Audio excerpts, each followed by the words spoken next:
I think the tipping point might have been the arrest, the mass arrest of nearly 800 peaceful protesters on the Brooklyn Bridge that took place. I know you've been very outspoken about it. That and the police brutality. I think that very much when it hit the internet became viral because you saw a bunch of defenseless people that were simply expressing their freedom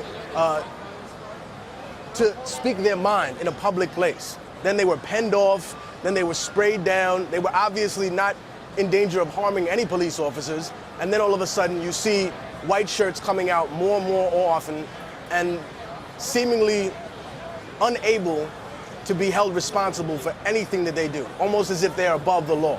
And that is very exemplary of exactly what has continued to fuel the fire here at this protest. The fact that people that are on Wall Street, people that are in government, are refusing, or I should say, not say all of them, but a lot of them are refusing to acknowledge their responsibility and what caused all of this. You know, this didn't come from nowhere. People didn't just decide to get up and be angry about nothing. People are seriously concerned about the direction that our democracy is going. I've seen a lot of people online suggest that this movement, if they were to take some action, should go so far as to either pull their money out of banks or stop using credit cards. I'm not promoting any ideas here while asking you this question, but it is something that has been suggested. Do you think that... I think the second idea is a lot better than the first one. Stop using credit cards. I think even though we have to have a cohesive strategy to pull this together, I think that there's a lot of real brainstorming that needs to happen, because if we make one move,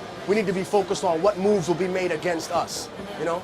This is a chess game, just like the United States chess game in the Middle East, where they're willing to give up a few pawns, but what they really want is pieces. They're willing to trade a few lame duck presidents, because what they really want is the main characters out of the building, you know? They're willing to trade the pawn, Bengali. Get out of here, he's a pawn, right? The other guy used to be a player, Mubarak, became a pawn. What do they want?